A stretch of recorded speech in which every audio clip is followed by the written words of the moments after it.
Hello, my name is Zoya, and I will be your host in the last session of the Digital Day. In this part, we'll talk everything that CGA is about, connecting different industries, different expertise, and technologies. All the way from Playstudios, California, we'll hear how blockchain is transforming gaming and digital entertainment industry. We will be joined by Linda Lee, a startup founder behind Playblocks, industry's first loyalty and rewards platform on the blockchain, which recently got acquired by Playstudios. And Linda is now leading its Playblocks division. Linda, it's so nice to have you here. Welcome. Thank you, Zoya. I'm very happy to be here. Thank you for having me. I read your bio. I'm sure most of the attendees did as well. So what does an experienced executive who've worked in digital entertainment industry and gaming most of her life started doing in blockchain, and how did that happen? Well, Zoya, there's a famous hockey player from Canada. His name is Wayne Gretzky. He once said, "Skate to where the puck is going to be, not where it has been." To me, it is a metaphor for technology. And I believe that blockchain is a technology that is going to shape our future over the next 1 to 3 decades. Therefore, I made a decision to join this industry last year. And to me, it's very important to start to accumulate this knowledge in blockchain and drive thought leadership for blockchain and gaming. So even though there's still a lot of unknown, to me, this journey has been invaluable. Wow, that sounds really amazing. I am sure that after hearing your talk, you will inspire some other people from the digital entertainment and gaming industry to start learning and working more in blockchain. So without further ado, Linda, the floor is yours. All right, fantastic. Blockchain is transforming the gaming industry, and many say that gaming will be the tipping point for mass adoption for blockchain. Hi, everyone. My name is Linda Lee. I am the EVP of Blockchain for Playstudios, a publicly traded game development and platform company on the NASDAQ. I joined Playstudios through the acquisition of a company that I founded, Wonderblocks, where I built a play-to-earn in-a-box solution for Web2 games. I'm honored to be a presenter here at CGA to share with you this super fun topic on how blockchain is transforming the gaming industry during this new decade. So first, let me just do a quick introduction of what blockchain, cryptocurrency, and NFTs are. I think for a lot of you, it's still very cryptic, even though there has been a lot of news about blockchain, cryptocurrency, and NFTs in this past 12 to 24 months. So don't worry, I will try my best to keep this presentation very light and easy to follow, so you won't feel like reading the Matrix.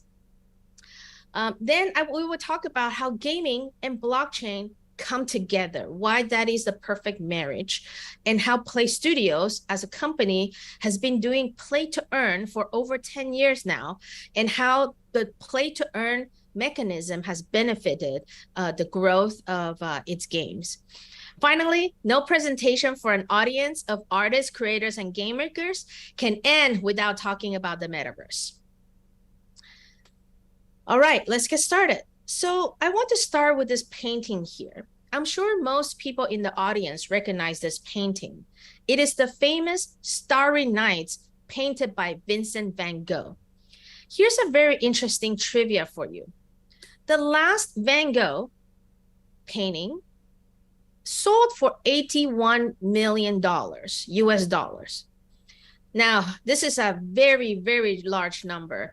And I've always wondered why people would pay this amount of money for a painting. Yes, it is a beautiful painting, but why is it worth so much?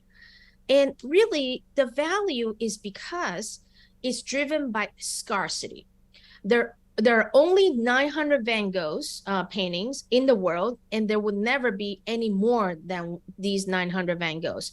So our collectors are willing to pay a big price for the bragging right that they own one of the 900 Van Goghs in the world. So let's talk a little bit about the art collection industry. The global art market size is 50 to $60 billion globally. Is a gigantic number, is a gigantic market. But Did you know that despite of the art collection being such a mature and sizable industry, 40% of the art sold each year are forgeries? How can this be? And even if you, let's say that, you are a collector, how do you ensure authenticity of the art that you just purchased? And if a collector realizes that the art that they purchase is fake, can this collector take legal action against this seller if he or she bought a fake one? What if the seller was also duped, was also did not know that the item that they were selling was fake? And so it turns out that it's really hard and expensive to ensure the authenticity of a piece of art. Today, the collectors can request the presence of a provenance. A provenance is basically a document that contains the ownership history of this piece of art. Or they can hire an expert or a team of experts to validate this authenticity of the art. But can you trust these experts? And how did they get certified to be an expert? The certification of art authenticator actually differs country by country. So can you trust them, right? Or you can purchase from a reputable auction house and gallery, which makes it very, very expensive because these auction houses and galleries, they would take a really large cut out of it. Moreover, these auction houses can become a single point of failure. What if the auction house was also hacked, was also tampered and whatnot? So art authenticity is very, very expensive today, and a collector can still not be 100% sure and guarantee the authenticity of this art collectible. And this is where I believe blockchain is going to come to the rescue. So first of all, how is blockchain going to help with the authenticity of a piece of asset? The first thing is that because of the way blockchain works, is an interconnected nodes of ledger, multiple copies of the asset's provenance, which is the history of the ownership of this asset, is stored on the blockchain. Every update to this history has to be signed securely, digitally signed securely with a consensus from a network of computers. In addition, this system can operate without a central authority, which means that this asset that is stored on the blockchain is protected from being tampered, is protected from fraud, and it's also protected from single points of failures. Whoever owns this asset can trust the authenticity and the provenance of this art. And it's also automated because it's on computers, on a network of computers, and the transactions from a player to not from a user to another user is very low cost. So, as you can see, blockchain technology is very, very powerful. And blockchain is enabling the technology of the future, which a lot of people call it the Web3. And there are two main blockchain applications that are hitting the mainstream. One is cryptocurrency, and all it is basically digital currency in exchange for goods and services that operate on the blockchain. And I'm not going to go deep into cryptocurrency because today we want to focus more on NFTs and gaming and whatnot. The second application is basically NFTs. I'm sure a lot of you have heard about the word NFT already. Essentially, the NFTs are digital assets where its ownership, originality, and transaction history are stored on the blockchain. And this enables a true digital collection, digital collectibles, and also game assets. And we're going to talk more about that in a bit. Now, the NFT market has grown explosively, over the last couple of years. You can see that in 2020, the NFT market was only 25 million. In 2021, it reached 25 billion. Now, you may think that, 25 billion, that is a very, very large number. However, it is still very small compared to the global physical collectibles market. So there's still room to grow. Now, I know that the NFT market was overhyped in 2021 and also the first half of 2022. We're going to talk about that as well later on in the slide in terms of why it was overhyped. But still, it's reached extreme success in the past couple of years. I'm going to give a couple more examples of companies that have received a lot of valuation in the NFT space. The first one is Dapper Labs. Dapper Labs, they are behind CryptoKitties and also NBA Top Shot, which is moments of the basketball, tournament recorded as a digital asset, and you can buy that digital asset, and you know that there's only one copy of that that is authenticated. And by the way, I hope Serbia wins the basketball championship that is happening right now. So Dapper Labs, its most recent valuation is $2.6 billion. Next example would be some of the metaverse platforms. So Sandbox is up and coming metaverse, is doing really well. It's token valuation is 1.4 billion. It reached as high as 7 billion. Lots of celebrities are building, their world in Sandbox, such as Snoop Dogg, for instance. Snoop Dogg is building a whole kind of a section called the Snoop Dogg world inside of Sandbox. There's also Decentraland, which is another metaverse where you can buy land and then you can build structures, you can add games to it and whatnot. Decentraland's token valuation is also 1.4 billion, and its all-time high is 10 billion. Very incredible. And they did this in a very short amount of time as well. Then there's Vivi. Vivi is an app where you can buy NFTs of pop culture art, such as Disney, DC Comics, like Batman, Superman and whatnot, Back to the Future and whatnot. So very, very cool stuff there. And Vivi had over $100 million of sales this past year as well. So lots of money is being poured into the space, both from the investor's perspective and also from the consumer's perspective. So what is super cool about Vivi is that not only where it sold 100 million worth of NFTs, that the secondary market is also very active. So here's an example of some of these NFTs sold on the secondary market, after the first time you buy it, and then the secondary market means that a consumer is selling it to somebody else. It's also super active. You can see how the prices have grown after the first sale, after the original listing price as well.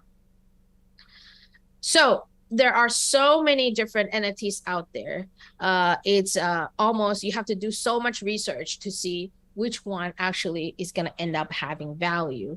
By the way, please do your own research, because I'm not recommending people to buy NFTs right now, but it is informational to understand how this has changed, a lot of the economy over the past year.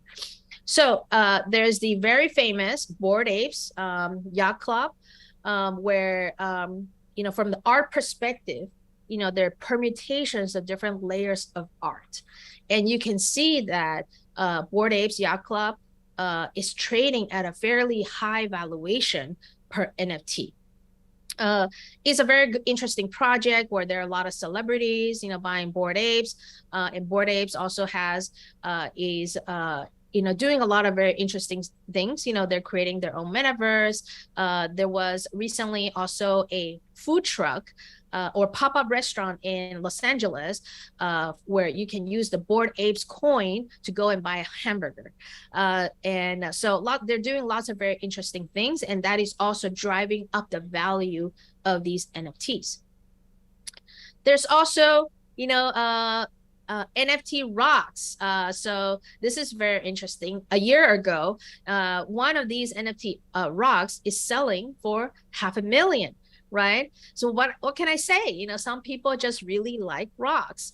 And then there's also NFTs that are algorithmically generated using AI. I know that part of the sessions, during this conference is about AI generated art. So here's a bunch of NFT trees where the NFTs are grown with AI, right? Very interesting stuff. So there are all kinds of different NFTs. Majority of these NFTs do not have any kind of utilities other than Bored Apes. And I believe it's very important to add a utility to NFTs in order for it to retain its value. So now let's switch gears a little bit and talk about NFT and gaming. So NFT and gaming is the perfect marriage. And a lot of people believe that NFTs are going to be the biggest paradigm shift for gaming since free-to-play. So free-to-play changed gaming about 10 years ago when Zynga introduced a lot of the free-to-play games, and it really kind of drove a new class of games that overtook the console games, of the 90s and the 80s. So, and we believe that NFTs is now gonna, have the same kind of a transformation during this decade, the same way free-to-play transformed gaming. So here's some quotes from a few leaders in the space.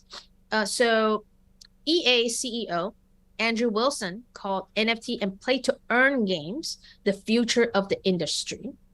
Ubisoft CEO Yves Guillemot called blockchain games a revolution in the industry. And Zynga CEO Frank Gibeau said that we believe that blockchain is going to be part of the fabric of gaming for a very long time. Let's take a look at why. So with NFTs, essentially what's happening is that we're transforming a game player from being a consumer to being an owner.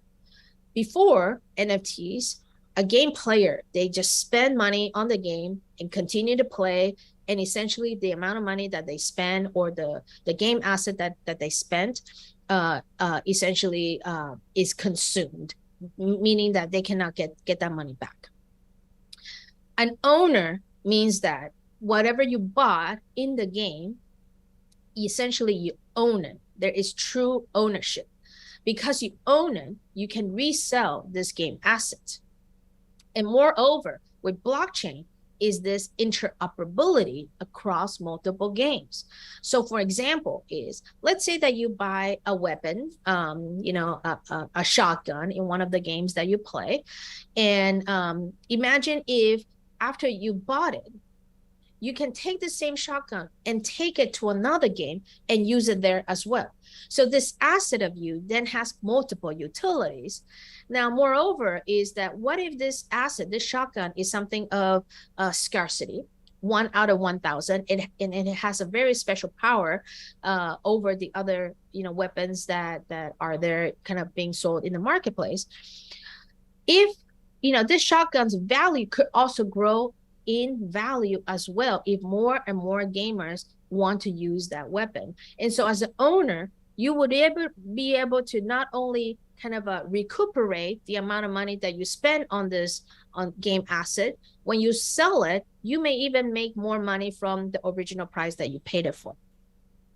So that is going to generate a new set of behavior, of player behavior. One is that players are more willing to spend money in the games, in buying the game assets. Number two is the game developers, they can price these game assets at a much higher price than what they would have if it was just a consumable. And so each transaction is then going to be a higher price. Next is that because this gamer purchase an asset and they become part owners of the game ecosystem, there will be a longer engagement life cycle. Players will retain more, players will play more as well. And moreover, a player may also be bragging about the game assets that they own. And this is whether it's a weapon, especially if I own, 1 out of 1,000 copies of this, I can go tell everyone that, hey, look, I'm one of the most powerful players in this game because I own this weapon, I own this armor and whatnot. So this is changing players' behavior in terms of how players spend, how players engage, and how players drive the community to play games. Very interesting, phenomena that is happening right now. So with this technology, the blockchain technology, we believe that it can help in 2 ways in terms of gaming. The first one is there's a new genre of NFT games that have been coming out over the past 2 years. And this is what a lot of people probably have heard about: play to earn or play and earn NFT games. And the second phenomena is existing Web2 games can also elevate gameplay with NFTs and blockchain concepts. So I'm going to give some examples of the first one, the new genre of play and earn NFT games. And then we can talk about how this can help the existing games as well. So the first example is Axie Infinity. Super famous game. You probably have heard about it in the news, throughout this past year. Essentially, it's very simple. You buy and collect monsters as NFTs, and then you battle your monsters to earn tokens and also other NFTs. And you can sell these tokens and NFTs to quote unquote make money. That's how you play and earn. Axie Infinity, they launched recently, right, in 2018, and they generated $1.3 billion in revenue in 2021. And they have also raised money at a $3 billion valuation last year. Now, of course, Axie Infinity has suffered quite a bit of this past few months. One of the largest crypto hacks and heists happened with the Axie network. And also Axie, its economy is very inflationary. It's also very flawed. And therefore, less and less people are playing Axie. In fact, some of the gamers that joined Axie late, they ended up losing money as well. And so ultimately, I think that I'm not sure if Axie can recover, but it is a great example of how blockchain changed how game developers make games and how game developers design the economies and how consumers or gamers play the games. Next example would be Rev. So Rev is launched also in 2018. Very interesting game. Essentially is players, they can buy the cars as NFTs and then they can race to earn tokens as well. Very similar is Zed, which is race horses. They also sold $30 million worth of race horses, and they also raised a lot of venture capital as well.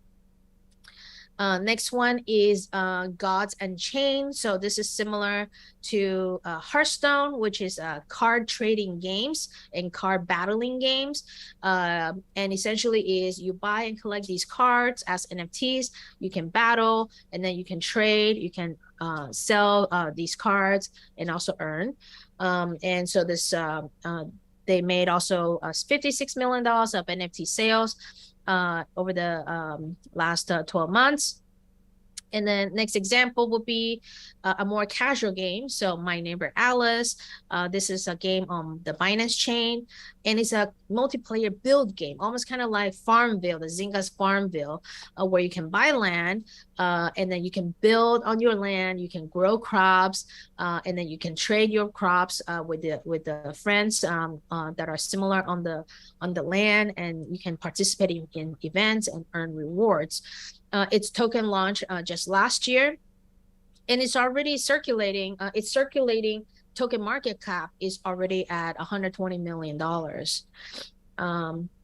So next, let's talk a little bit about how we can incorporate NFTs into existing games. Here's a pretty popular game called Fortnite. I'm sure a lot of people have heard about that. So imagine if Fortnite introduces NFTs as part of their kind of a skin concept. So they roll out a limited quantity Deadpool skin as NFTs. Now players are going to be more willing to pay, and are willing to pay more due to its scarcity, right? Because it's a limited quantity. So that will drive up this game metrics called ARPPU, average revenue per paying user. These are metrics that game developers care a lot about. Now, because this is an NFT, this skin can be resold to other players, where players can recuperate the amount of money that they spent on, which this means players will be more willing to spend on virtual goods. And this will convert non-monetizers, more non-monetizers to monetizers. And this will drive up PPU, percentage of paying users. Players will also have a stronger sense of ownership and pride in the game, and they will be willing to brag more and to tell their friends about, that they own this Deadpool skin, and therefore it will then also drive up DAU, daily active users. So this vibrant network of players trading game assets for NFTs can also generate a new revenue stream for the game publisher or the game developer, because every trade every resale of these NFTs, the developer can take a cut on the royalties of this trade. So an example is, let's say this Deadpool skin was originally sold for $100, and a player sells this for $200 to another player, and the royalty percentage that was set as part of this NFT smart contract is 10%. That means that $20 goes into the developer's wallet as part of this royalty trade.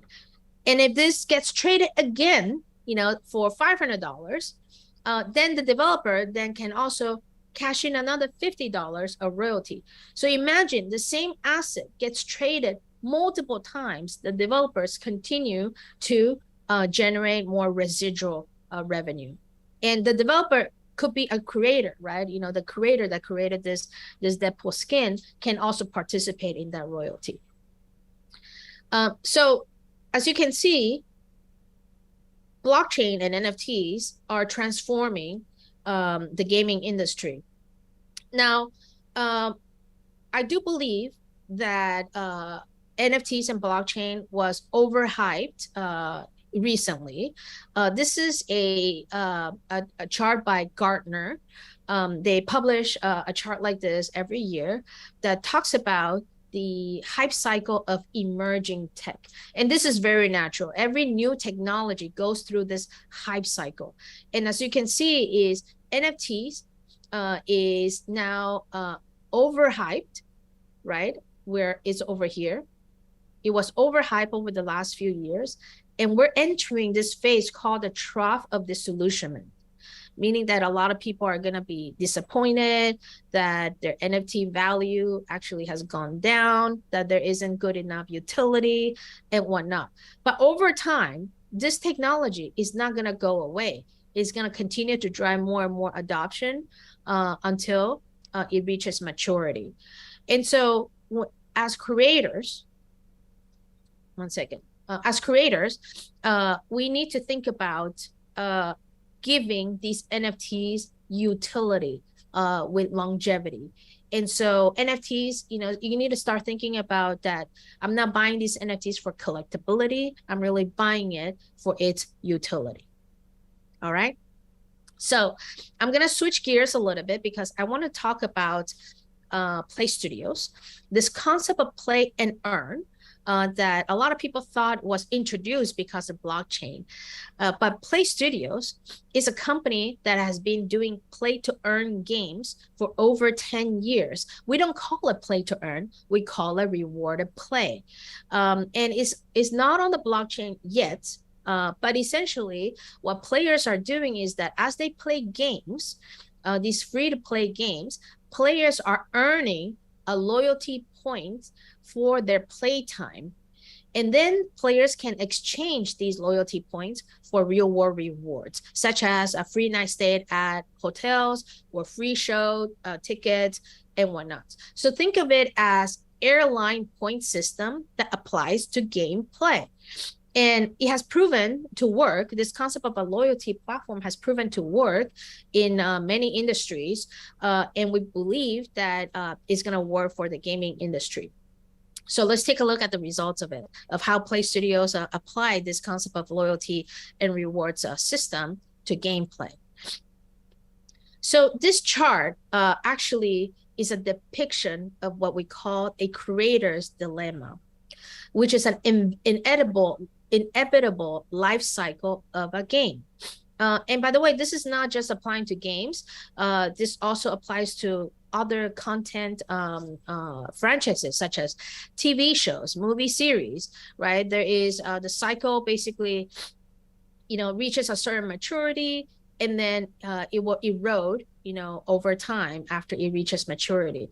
There's actually challenges at every single stage of this life cycle. At the beginning is the creative challenge. Are we creating something that the players like and then would enjoy? Next is basically discovery. Can the players discover my game? Next one is basically scaling it. Can I scale this? Can I get more users to come and enjoy this game? And then can I continue to engage them, retain them, and whatnot? And so this is a very typical kind of a game life cycle, and it happens to every single game.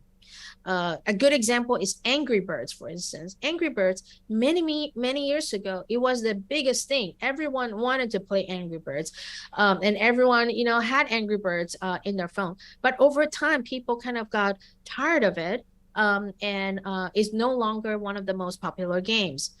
So let's take a look at how applying a loyalty and rewards program into the games impacted this curve at Playstudios. So with rewards and loyalty, you can see that Playstudios has been able to lengthen and sustain this engagement life cycle and continue to grow this player's LTV, which is incredible. This has been the data that Playstudios collected over the last 10 years. Now, of course, Playstudios, the type of rewards that they offer is very real. Playstudios has a wide range of rewards partners globally, mostly in the travel and leisure industry. And over the last 10 years, Playstudios basically gave $600 million worth of rewards to its players. And if players that are enjoying all these rewards is helping drive up the engagement, virality, and also retention of Playstudios' portfolio of games. Now, let's take a look how we're going to leverage blockchain to take this to the next level. So the first thing we're doing here at the top is we're going to tokenize this loyalty economy. And by tokenize this loyalty economy, essentially it means that the entire economy is going to be programmed into a smart contract. And this smart contract basically ensures transparency and trust, where every party that is joining this loyalty program can know that the distribution of this loyalty points is going to be fair across all the different games. And we can then open up our platform for other third-party games to also be able to give out this loyalty points and rewards marketplace to its players. Our goal is to have a single universal game loyalty currency and rewards marketplace for all the players, whether they're playing Playstudios games or they're playing any other games, such as Angry Birds, such as Candy Crush, or Solitaire and whatnot. So the second thing we're doing is that the rewards that the players are purchasing, we want to give players more agency, more ownership over the rewards that they purchase, which means that we're leveraging blockchain to enabling them to be able to gift and resell these rewards to other players in a blockchain-enabled marketplace. So think of these as NFTs that they are reselling. But in this case, it's actually a 3-night stay at the Bellagio in Las Vegas that they can purchase using their loyalty points. They buy it, and think about it, they can resell this to another person, maybe for cash value. And then lastly is we also want to diversify the rewards catalog with tradable in-game assets. And this will drive more faster and more frequent purchases and also instant gratification as well. So these are how we are leveraging blockchain for Playstudios. And ultimately, we believe that we can drive further lift with true ownership. So you can see that this was the original lift from the loyalty, the non-blockchain enabled loyalty system.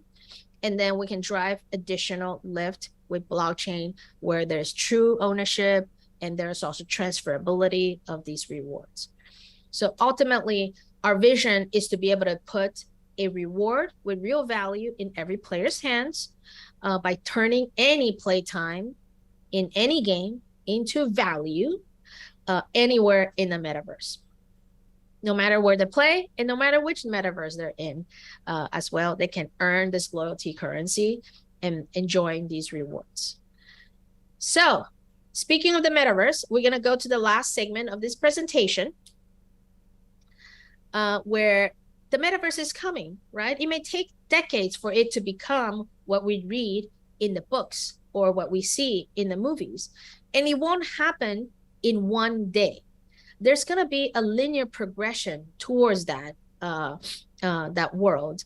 And in fact, McKinsey and Company recently published a report, literally just about 2 weeks ago. It's called the Value Creation in the Metaverse Report. I highly encourage everyone to go read this report, where they claim that they predicted that by 2030, which is not far from here, it's less than 10 years, the metaverse could generate $4 to $5 trillion across consumer and enterprise use cases. It's a very, very bullish, prediction. I'm very excited about this. Now, whether it's going to be 4 to 5 trillion or not, or less or more, we know that we're progressing towards it, right? So what is the metaverse? Really, it's an evolution of the internet. And it doesn't necessarily mean that we're going to be living in a virtual world 24/7, like the movie Ready Player One. And to me, it's got two main characteristics. The first one is basically kind of an integration of the physical and digital worlds. There's going to be a gradient where these two worlds will blend. And I believe that the virtual world is going to become an extension of the physical world. And the physical world will also extend your digital experience. And in fact, I don't think that we want to escape reality, but we really just want to augment, our reality with virtual content and experiences to make it more fun, more fulfilling, and more connected to our friends and family. And the next big topic about the metaverse is ownership and interoperability. And this is where blockchain and the digital assets, NFTs, come into play, where my ownership in the digital world stays with me. is what I own, similar to how you own your car in the physical world, your house, your TV, your guitars. You own them, right? And there's value to you, and you can resell them if you need the money back, or if you're moving to a different place, you can resell your house. And so ownership is very critical to figure out. Interoperability is same thing, is that the car that I buy works whether I'm in California or in New York, whether I am in the United States or in Mexico. So the digital assets need to be interoperable across the different experiences inside of the metaverse. And there could be multiple metaverses in the future. In fact, there are multiple metaverses right now, right? And so interoperability and ownership of digital assets is very critical for us to figure out. And it's not just the technology that we have to figure out, which is blockchain is an enabler, but also the policies of ownership and interoperability. So this is our basically, the two main characteristics of the metaverse. And I believe that, blockchain is an enabler, is a technology that enables this. So is all the tech, such as augmented reality and VR hardware. Let's dig in a little bit. And, there are multiple layers of the metaverse. There's the experience layer, there's the discovery layer, there's the creator economy, right? How are the creators going to be making money in this world and ensuring that there is no plagiarism around and whatnot? Social computing, decentralization, and etc. So it's very deep, and there's a lot to be figured out. So I believe that we're just getting started, and mistakes are going to be made, and we're going to be learning, and we're going to iterate on various things, such as policies, such as new business models and new technologies. I'm personally very, very excited about this. So I just want to conclude this presentation with a quote by Peter Drucker, where he said, Peter Drucker is a business and economy philosopher. He said, "The best way to predict the future is to create it." And therefore, I encourage all of you to start thinking about how you can create this future together. Thank you, and hope that you are as excited about the future as I am. I publish a weekly summary on Web3 every Friday, so you can follow me on LinkedIn if you want to be notified by my write-ups. Thank you, Linda. This was amazing, and I have to admit, you're the first speaker I've ever listened to who said, "I'm going to keep it light," and you actually kept it light. So even I was able to understand, although I'm not a part of the gaming industry, and it was really thrilling to understand, especially about that loyalty graph from the Playstudios. It really resonated, and thank you. I'm sure that audience, I hope at least, felt the same. If you don't mind, I would keep you just a little bit for a short conversation to just follow up. First, what would you say to those who are in the gaming industry but skeptical on the blockchain and its influence? In your opinion, what is the future holding for them? Mm-hmm. Yeah, I think that everyone should continue to learn about it, the bad and the good, right? There's a lot of bad things happening right now in blockchain, cryptocurrency, and also NFTs. And the landscape is changing a lot, and the business models are still volatile as well. But know that there are a lot of smart people that are involved in this, trying to solve the problems as we get closer and closer to the future. So I would recommend that everyone just stay in tune with the news and the progress of blockchain and how it is impacting the different industries. Follow influencers, listen to podcasts, stay objective as well, and think about, how. Think about, the early days of the internet, for instance. There were a lot of problems as well, a lot of scams, and a lot of the businesses that went belly up after receiving a lot of funding, such as Webvan. I don't know if people remember that. They raised millions of dollars and then they went out of business. And now 25 years later, we cannot live without the internet. So continue to learn, stay objective, and experiment, with different things, to kind of learn how blockchain can be leveraged with your different parts of the business. So if I could wrap it up in one sentence, it would be reduce your skepticism and play. Yeah. Thank you. So as we mentioned already your bio, I know you didn't talk a lot about you or at all about you in your deck, but you were an executive in some of the biggest companies of the time. So Yahoo, then Zynga, Walmart, where you were transforming their digital media segment. So, and now you're a startup founder who got acquired by Playstudios. I'm sure there is a lot that was in your way, that you fought as an executive, as a technology leader, that you feel that needs to change. And I'm sure you already know how to make this world a better place.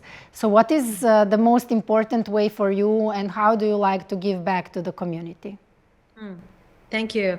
Thank you for asking this question. So usually the process that I follow is I have to believe in something very passionately. So belief is the number one step in my process. Number two is to create a plan and take action. Don't think that everything is just going to happen. There is a process. Go through the journey, take action. Number three, to me, is very important, is to build relationships, not just build that network. Build relationships, make them non-transactional, and you help them and they will help you. And the help is going to come in many ways, whether it's funding, whether it's knowledge, whether it's more connections and whatnot. And then lastly is just work hard and hustle. And hustle meaning is that, you find ways where you can get an edge. You go to a conference and then you try to find your way to meet the most influential person. Or, when people, are there's a funding competition, you go and apply and then you work hard towards getting it. So that's kind of has been the process that I've used throughout my career, and especially with Wonderblocks. In terms of how I plan to give back, I do a lot of pro bono presentations, such as this one.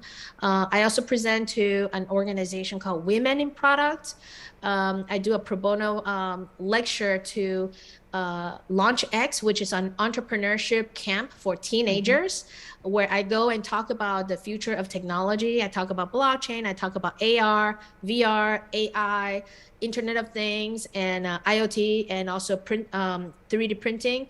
The kids love it. The kids love learning about new technologies, and you can see that, things are spinning in their brains, because they're gonna be creating our new world over the next 50 years, right? I do a lot of mentoring, in different organizations, such as Career Climb for Women, First Round Founders. I'm also a mentor. And on LinkedIn, I do a lot of sharing on LinkedIn. I write about my reflections as a woman in technology, as an entrepreneur, and also, blockchain. So. Awesome. Thank you. And at least all we can do is follow you on LinkedIn and then meet you at some conference and come and say hi. And last question for the day. So when we are talking about, we were talking about blockchain, we were talking about, you were talking about metaverse, and you said that people should not be skeptical, that they should start learning. So what would you say, what actionable advice would you give to those in the audience that you convinced that they should pay attention to what's happening in the blockchain? Where should they start?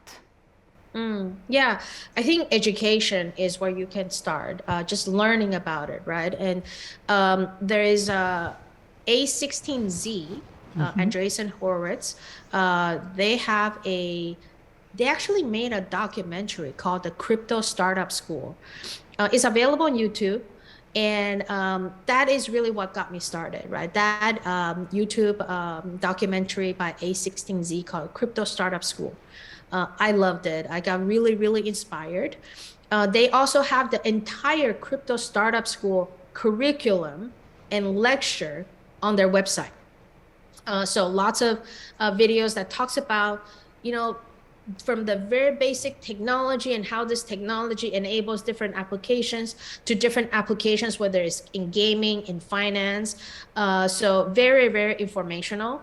But also note that A16Z, they're venture capitalists, right? They're very bullish, but they are looking at the world from a 10 to 20 years kind of into the future lens. So you may not think that, oh, that doesn't apply to what's happening right now, but you need to imagine what this can apply 10 to 20 years from now. There's another course on Coursera, which is a free course on blockchain. It's called Foundation and Use Cases of Blockchain. Very, very good course. It's free and it's taught by Consensus, which is a team that has been in the blockchain space for many years. I also took that course to educate myself. Then most recently, there's a new book called The Metaverse by Matthew Ball. And it paints the picture of the potential of the metaverse, but also what are some of the pitfalls and problems we need to solve first. By the way, I'm not affiliated with any of them. It's just a book that I read that also made me think a lot about, okay, we understand that there's this new future and there's all these things that we need to solve. And these also become opportunities for technologists and creators to go and figure out how to solve.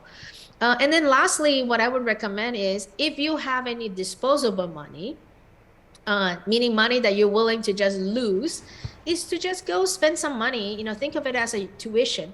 Go and create an NFT collection and see what is the process. Go and mint an NFT. Go buy one from OpenSea from another person, and then play a Web3 game and just see how it is.